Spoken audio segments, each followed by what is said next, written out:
더불어민주당 김민석 호의 출항을 축하하면 이제 우리 본격적으로 이제 전당대회 결과는 다 끝이 났으니까요. 새로 꾸려지는 더불어민주당 김민석 호에 대해서 한번 이야기를 잠깐 나눠보도록 하겠습니다. 일단 좀 인상적인 부분이 있었어요. 전당대회 직후 김민석 당대표의 첫 행선지가 어디였어요? 이번에 경남 거제를 방문하셨죠? 비 피해가 워낙 컸던. 근데 다음날 간 것도 아니고 당일날 대전에서 전당대회가 끝나자마자 바로 내려가셨더라고요. 당선 직후 김 대표는 첫 일정으로 산사태 피해가 발생한 경남 거제를 찾아 이재민들을 위로했습니다. 그래서 오히려 일부 취재하시는 기자분들이 다음날 거제를 내려가려고 차편, 그다음에 뭐 KTX 편 이런 걸 알아보고 계셨다는데 다음날 출발하려고 보니까 이미 끝나버린 거예요, 상황이. 그래서 이거 한번 설명 한번 해주시겠습니까?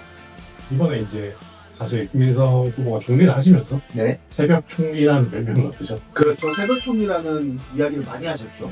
새벽 총리에서 또 이제 새벽 당대표로 또 새벽 당대표 당대표. 하시려고. 네. 네.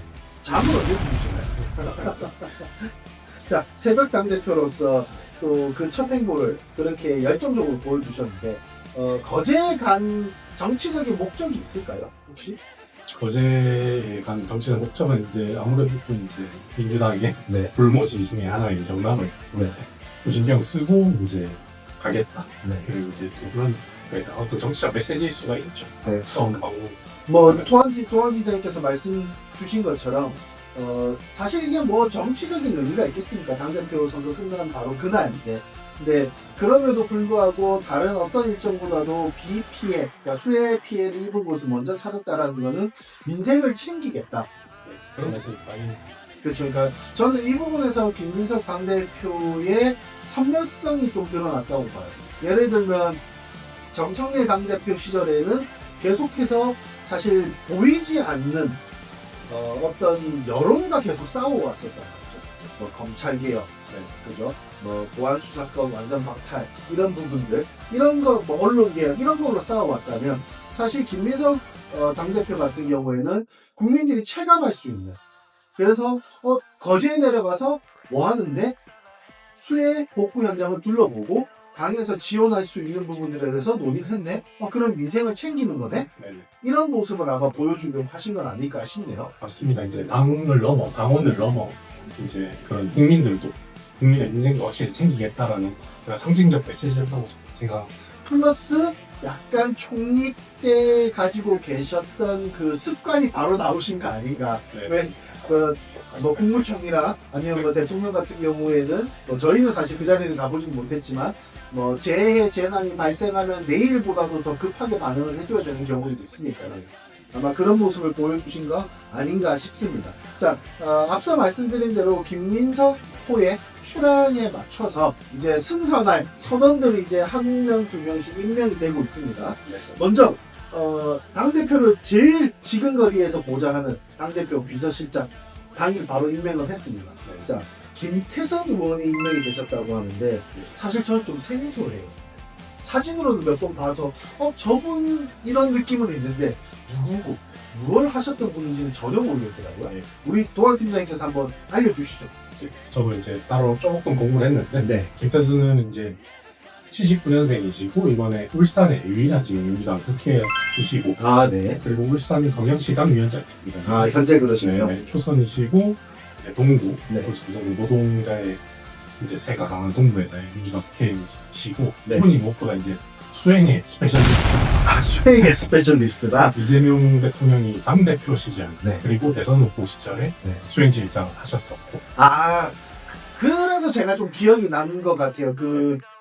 이재명 대통령이 당선되고 나서 그 인천 집에서 나오셔서 바로 짧은 기자회견 잠깐 하셨는데 그때 뒤에 서 계셨던 분이 김태선 의원이었던 걸로 조금 기억이 나네요. 당선이 확실하다고 저희 적중 2025가 예측한 가운데 확실 소식이 뜨자마자 자택 앞을 나서는 모습을 보고 계십니다.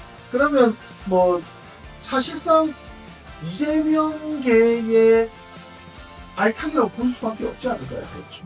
제 측근 중에 한 명이죠. 아무래도 수행을 하면 네. 가까워질 수밖에 없는 그렇죠. 것이고 그리고 이제 이분이 당대표 김민석 후보 이번에 당대표 네. 선거할 때도 수행실장 하셨습니다. 수행을 아. 하셨습니다. 그러니까 쭉 수행을 하신 우리 뭐 스페셜리스트. 스페셜리스트가 네, 제 재미난 표현이네 스페셜리스트. 하긴 뭐 지금 이제 끝나긴 했지만 정청래 당대표 시절에 비서실장이 한민수 의원이었죠. 그래서 한민수 의원이 그 기회를 계속 같이 왔고 요번 전당대회 때 조금 패자되는 우스꽝스러운 연설들도 있긴 했었지만 어쨌든 간에 뭐 요번에도 최고위원으로 입상을 하셨고 자 그러면 김태선 의원이 지금 거리에서 김민석 당대표를 보좌할 것이다 이렇게 볼 수 있겠네요. 자 다음으로 당대표 2위죠. 왜냐하면 당대표가 매번 이렇게 본인이 개인 방송을 켜고 얘기할 수 있는 건 아니다 보니까 공식적인 메시지를 전달하는 수석 대변인. 수석 대변인에는 박성준 의원이 임명이 됐는데 사실 저는 이분도 되게 생소해요. 저희가 조금 불경에 있는 민주당 인사들이 조금 가깝다 보니까 수도권이 조금 저희가 멀게 느껴져서인지는 모르겠으나 박성준 의원이라고 임명이 되신 것 같은데 박성준 의원에 대해서는 한번 소개 부탁드리겠습니다. 존경하는 국민 여러분, 사랑하는 당원 동지 여러분, 저 박성준 이번 더불어민주당 최고위원 선거에 출마합니다. 이번에 박성준 의원께서도 사실 최고위 선거에 나오셨는데 아쉽게 이제 경선에서 통과를 하셨고 네. 그리고 이제 민주당의 서울 중성동을 네. 옆에 지역분 이제 전현희 의원이 계시고 아, 네네. 거기서 이제 재선 의원이시고 그리고 이분이 아나운서 출신이시냐 KBS 아나운서 출신 언론인 출신이고 그렇기 때문에 이분은 반대로 대변인 그리고 언론 공보 담당 이제 전문가라고 보시면 되거든요. 네. 여기 또 언론 스페셜리스트. 네. 공부의 스페셜리스트. 그럼 수석 대변인으로는 뭐 박성준 의원 짧게 설명을 주셨는데 좀 재밌는 부분이 하나 있더라고요. 이번에 유튜브를 보다 보니까 대변인을 임명하신 분이 신현영 전 의원이신가요? 자, 이분 같은 경우가 지역구가 되게 재밌더라고요. 지역구가 어디죠? 지금 마포구의 영리동 네. 마포갑인데 네, 그 그렇죠. 이지은 위원장이 있는 지역구네요. 현재 지역위원장이 이재현 지역위원장이 있는 그 지역에 계신 신현영 전에 비례대표를 하셨던 비례대표를 계속 하셨던 네. 신현영 전 의원을 대변인을 임명한 것은 이제 좀 시사하는 바가 좀 있다. 네. 저는 그렇게 생각합니다. 사실상 이 총선 때 경선 구도가 만들어질 수도 있겠다 이렇게 조금 볼 수 있겠네요. 물론 그런 사사한 것까지 지금 생각하시진 않았겠지만 본인과 합이 맞으니까 아무래도 임명을 하셨겠죠.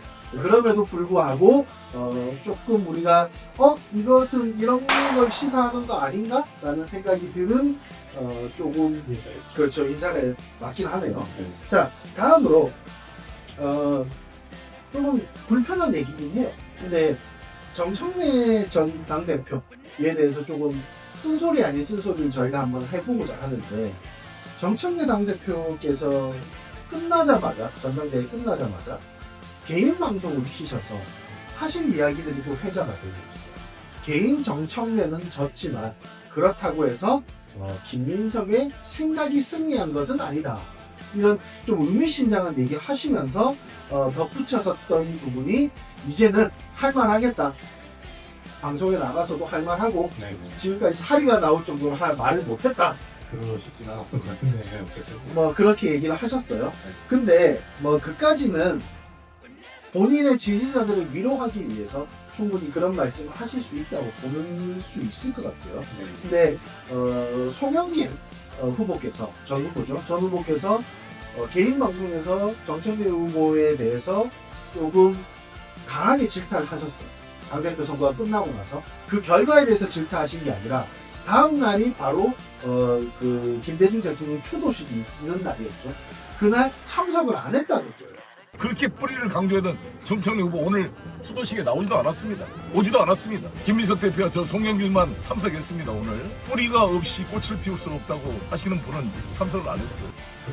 자, 이 사건 동안 팀장님 아시는 만큼 한번 설명 좀 해주십시오.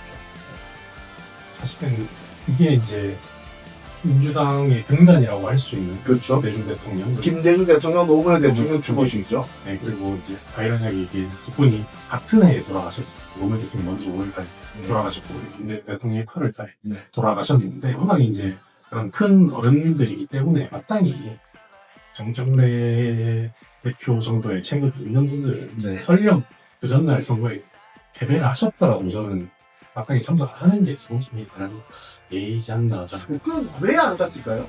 뭐 그냥 추측으로만 얘기를 한번 해보죠. 저는 개인적으로 저희도 뭐 다른 후보자들의 선거나 이런 과정을 쭉 보다 보면 사실 선거 끝나고 나면 이기면 없던 에너지도 생겨서 올라오지만 지고 나면 사실 모든 에너지가 다 소멸된다고 얘기하시더라고요. 그렇죠. 그래서 그런 이유 때문은 아닌가라고 좀 조심스럽게 추측을 해보는데 아 그래도 좀 가셨으면 그럼에도 불구하고 가셨으면 더 좋았을 것 같긴 해요. 근데 일간 저는 또 이런 생각도 듭니다. 사실 뭐 힘들고 아니고 이런 거를 떠나서 본인이 추모식에 가지 않았던 이유 중에 하나는 본인이 거기에 감으로써 오히려 매스컴에서 더 많이 집중해서 뭐 향후에 김민석 당대표와 어떤 식으로 연대를 할 것이고 어떻게 통합을 할 것이고 앞으로의 행보는 어떻게 할 것이며 이런 불편한 질문들이 프레스에서 나올 수 있다라는 그런 우려 때문에 한 템포 정도 쉬어가신 건 아닌가라는 생각이 들지만 그럼에도 불구하고 좀 아쉽다. 이왕이면 좀 참석하셔서 그 자리에서 김민석 당대표와 그 다음에 그렇죠. 네, 송영길 뭐 지금 이제 의원이죠. 송영길 의원과 같이 뭐 화합해주는 모습을 보여주셨으면 더 좋지 않았을까라는 조금 아쉬운 마음이 듭니다. 자 이렇게 더불어민주당 김민석 호 이제 승선할 선언부터 그 다음에 이제 이 호가 가야 될 방향에 대해서도 일부 우리가 이야기를 한번 나눠봤습니다.